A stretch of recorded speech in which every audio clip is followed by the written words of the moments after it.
Telling us to get started. Okay. Yay, to come up here too. Yes, please. Oh, you were trying to sneak in that? Now you can't. What? He called me up, so I figure I could share the misery.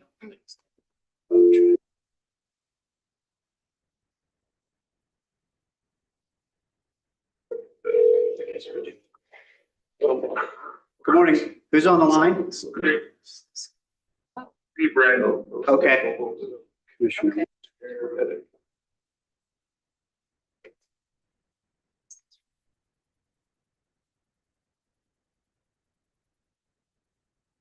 Brad. Yep. Brad. I think he's trying to get it started, Scott, on the online.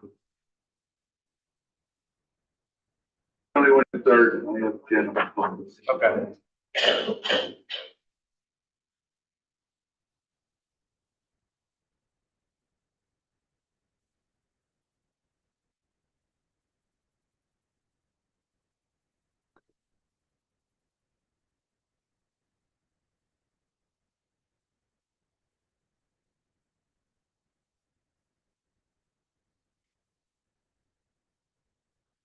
Yes, we are live. We're live. Okay, Scott, we're live. Okay. Do we quorum? We do. Okay. This time we'll convene this board meeting. Good morning, everyone. I'll ask for approval of minutes from the previous meeting. I'll make a motion. I'll second.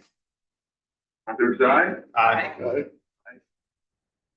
there any public comments on agenda items only?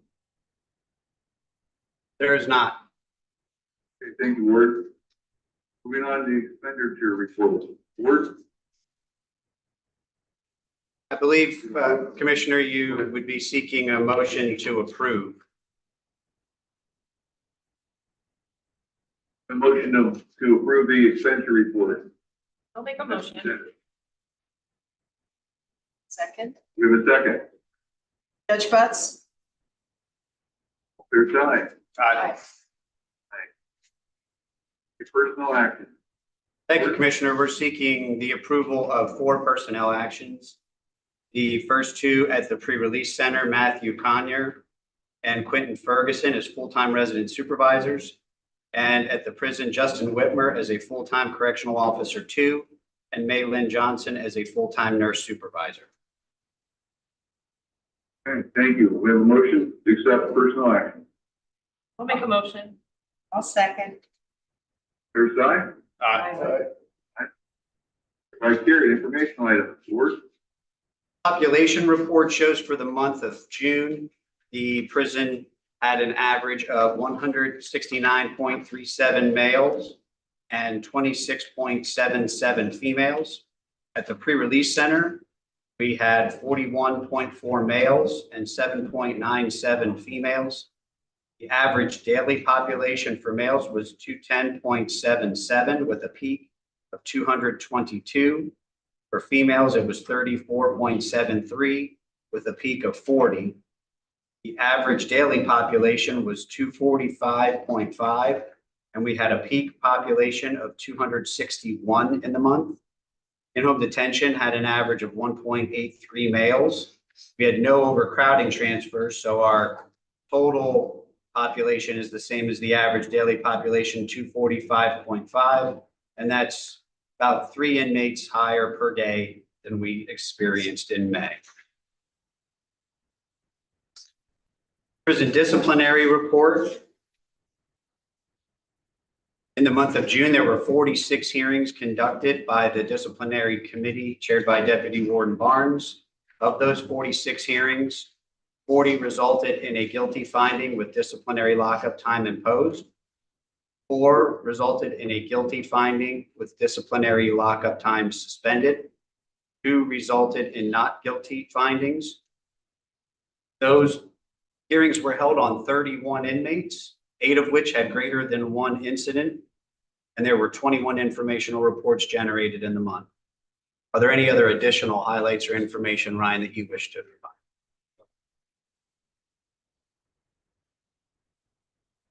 Pre-release center report follows that. In the month of June, at the pre-release center, there was an average of 11 males on work release, 31 males on work crew, and 8 females on work crew, for a total of 42 and 8 for the month. Our year-to-date average is 39 males and 8 females. Program highlights were that all PRC staff attended staff manipulation and ethics training. That was held on June 27th and was led by Resident Supervisor 2 Jesse Wagner and Doug Ellsworth. The bail release report follows in your packet, and in June, the bail program had an average of 127.71 clients in the month. That's broken down to 36.34 on supervised bail, 90.37 on intensive supervised bail, and 1 on supervised release serving sentence for domestic relations. Those clients saved 3,831 days at the jail. The mental health snapshot in the month of July, or the mental health snapshot was taken on July 9th. And on that day, there was a total of 264 inmates within the prison system, 224 males and 40 females. Of that population, 122 inmates, or 46.21% of the population, were under roster A with no mental health history. 64 inmates, or 24.24% of the population, were under roster B with past mental health history but no active symptoms in the last year. 66, or 25% of the population, were under roster C having some form of current mental health issues. And 12 inmates, or 4.55%, were experiencing serious mental illness, and they were under roster D. The psychotropic medications dispensed at the pre-release center, of the PRC males, out of 41 inmates, 10 were receiving meds, or 24.39% of the population. For females, of the 5 inmates on this day, 2 were receiving meds, or 40% of the population. And at the prison, of the 163 male inmates, 46 were receiving psychotropic meds, or 28.22%. Of the 32 females, 11 were receiving meds, or 34.38%. Total number of inmates on meds at the pre-release center was 26.09. At the prison, it was 29.23. And within the prison system, it was 28.63.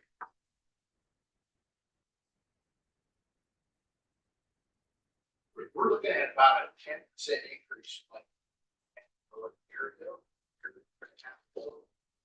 The inmate population that are on psychotropic medications. I'm sure we'll hear more about how you're trying to.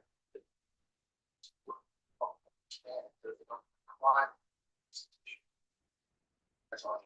Okay. 3%. Thank you. Move on to the reentry. Thank you. Morning, everyone. Morning. So I'll start with the report from John Stahl. As far as the program population statistics, there were 0 sentenced, 124 on APO, 0 on pretrial, and the total program population as of July 3rd is 124, 95 of which were male clients, 29 of which were female clients. There was 47 program phase 2 clients and 24 program phase 3 clients. The total processed intakes to date is 1,999. The GPS alcohol monitoring services, there are 34 active clients receiving these services, 11 of which are alcohol monitors, 6 of the GPS monitors, 24 home guards, and 4 SL3 breathalyzers. There are 2,089 total amount of client intakes into this GPS and alcohol monitoring services. And then the juvenile overview of services, there are 7 active cases on GPS services through GeoMonitors as of July 1st. Moving on to the in-prison reentry report, there are 43 current active participants as of June 30th, 2024, 6 of which are pending intakes. And since January 2024, there have been 70 intakes completed, 3 ORAS assessments completed, 65 transitional action plans or TAPs, and 141 sessions completed. The total participants in the in-prison program who were released from incarceration, there's a total of 58. The referrals and appointments that were made, there's a total of 8. Resources that were given by the reentry coordinator is a total of 72. There were a total of 83 total referrals made to the in-prison reentry program, 81 of which came from the prison and 2 of which came from the pre-release center. Of the total referrals made to the in-prison reentry program, 10 refused to participate, 6 were released from incarceration prior to being seen, and there were 0 people who were referred but did not meet the criteria of the program. During the month of June, there was 12 total referrals, and then these referrals broken down throughout the year. There have been a total of 5 probation violations, 6 max outs, 45 new cases, 13 domestics, 14 contempt, and 0 pre-trial and treatment court. The reentry services statistics, we're seeing an average population per day of 112, 22 total intakes, 14 total discharges, and 5 successful completions. And as far as the electronic monitoring total participants, there was a total of 38, 31 of which are adults and 7 of which are juveniles. That is all I have. Okay, thank you. Thank you. Informational highlight, Ward. Additional informational highlights. The first one is from last month. It was not reported in the June meeting, but on May 17th, correctional officers Nathan Concert, Samuel Hostrander completed basic training at the Pennsylvania Department of Corrections Training Academy in Elizabethtown. On June 6th, Deputy Warden Ebner met with the commissioners, President Judge Butts, and Mental Health ID Administration to discuss proposals for mental health. On June 7th, Deputy Warden Ebner attended the quarterly Lycoming County CJAB meeting. On June 11th, I met with Director McDermott, DA Marino, and a representative from Trans Systems Corporations to discuss options for a central booking location. DA Marino, I'm not sure if this is something you want to discuss now, or if you want to just wait till board comment, if you wanted to make any comments about that. Oh, this time. Okay. And on June 13th, courthouse service dog Ludo and handler Jerry Rook made the first of monthly visits to the pre-release center as a support program for the residents of ERC. We had discussed this briefly last month. I believe Judge Butts had brought it up during the meeting, but we have Ludo and Jerry here, and I'm extremely grateful for the services that you're willing to provide to the population out of the pre-release center. We're excited to continue with that program and can only see it as a benefit for the inmate population. So we're excited for that, and thank you. Those are all of the informational highlights that I have. Okay, thank you, Ward. Any old business? Now, do we have any new business? Is anybody going to follow up on the question that was asked? I don't believe so, not this time. Okay. Well, You're welcome to if okay. I just wanted to throw out that one of the things that we, as part of our meeting on June 6th with the commissioners, is exploring the possibility of housing. There is an overwhelming need for people in the community for housing, especially those that are criminal justice involved. And mental health just adds another layer to that. So I know that we had put together a letter, and we had the first of what I hope are a number of conversations with the commissioners about how we can engage them in supporting maybe an idea of helping programming or something evolve in the community that would reduce that number that you're concerned about. Thank you, Judge. Any other new business? Hearing none, more comments? Comments from the board? No comments. Okay, Warden, is there any public comments? And if there is, please come up to the podium. There is one, yes. You can come up to the podium, please, and state your name for the record, and we thank you for attending. Thank you, Commissioner Metzger. Tony Cooper, South Williamsport. Morning. Morning. My question today is the grievance process. A grievance process where an inmate processes a grievance within the prison and they want a copy of that. What is the process that they would go by getting those things? What is the process that an inmate goes to get a grievance? Yes, a copy of it. An exhausted grievance within the system. They're given copies at the time that responses are given. What if they're released before it's responded to? What happens to it then? At the time when somebody is released, a grievance then is determined to be resolved because the inmate is no longer in custody. So if the grievance had something to do with systemic abuse, things of that nature, we just scuttle it? Is that what we do? No. Okay, It would have been investigated at the time that the grievance was Okay. filed. because I have a copy of an exhausted grievance.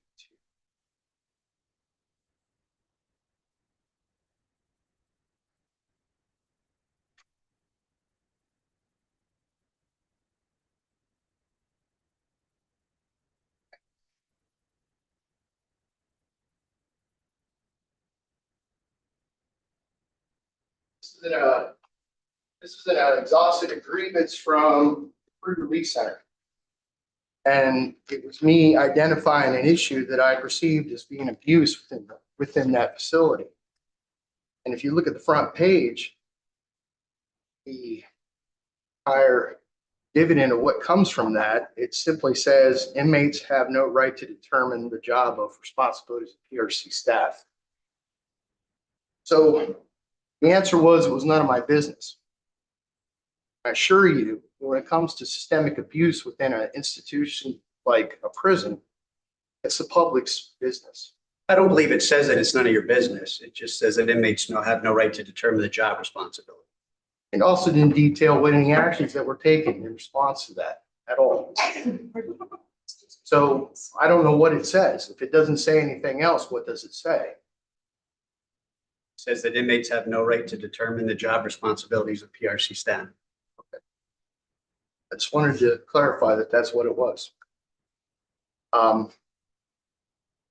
Whenever an inmate experiences that type of abuse in the prison or anything like that, Prison and Litigation Reform Act requires an inmate to exhaust all administrative procedures in order to bring any kind of litigation against a prison for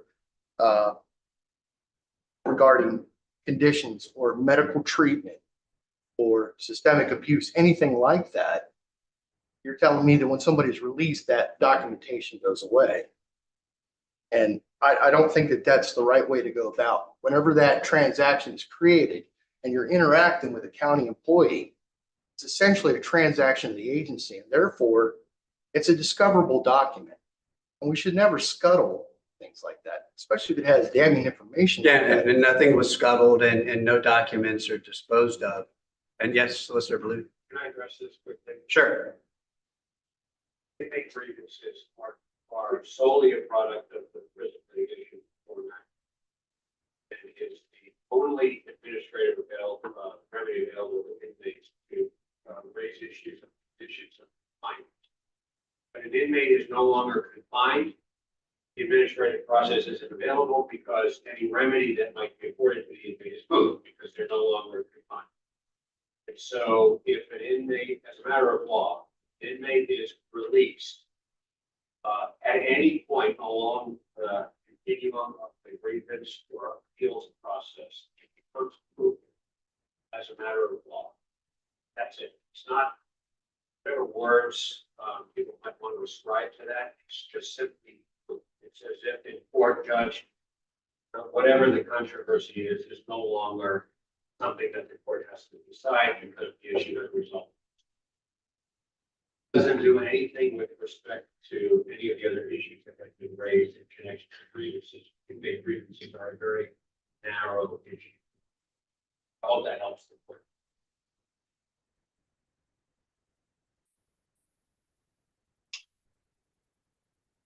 Solicitor, would it, excuse me, Oh. Solicitor, would it be fair to say that if a grievance is raised and it becomes moot through the grievance process, that the prison takes that information under advisement to internally investigate if procedures need to be reviewed?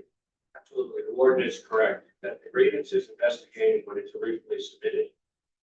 Obviously, if the grievance is submitted, if they, is an inmate at that juncture, they couldn't do. So that investigatory process goes on regardless of whether the inmate is released. So there should be a work product reflecting that. But discoverability is, No, I didn't say discoverability. I said the work product should exist. But work product may not be discoverable. May not be discoverable. Correct. I think that's the point that the solicitor was heading toward. But it exists.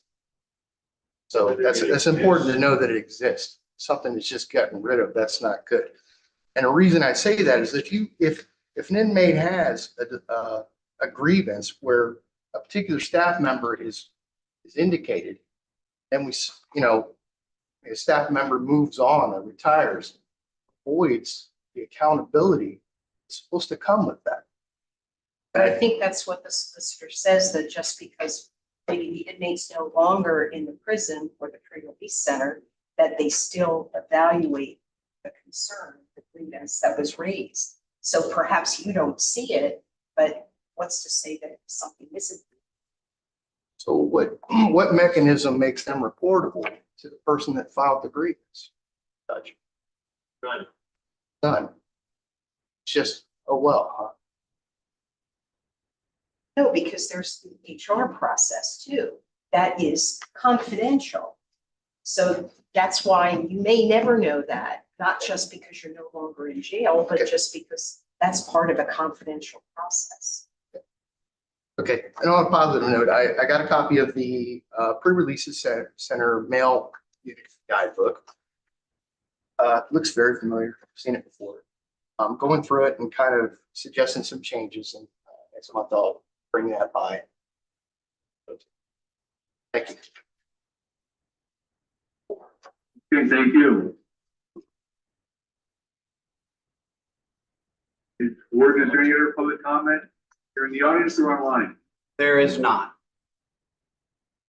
Okay, our next prison board meeting will be August the 9th, 2024 at the Third Street Plaza. And if there's nothing further, we complete our agenda, so our meeting will be adjourned. Thank you. Thank you. Thank you. Thank you, everyone. Good day.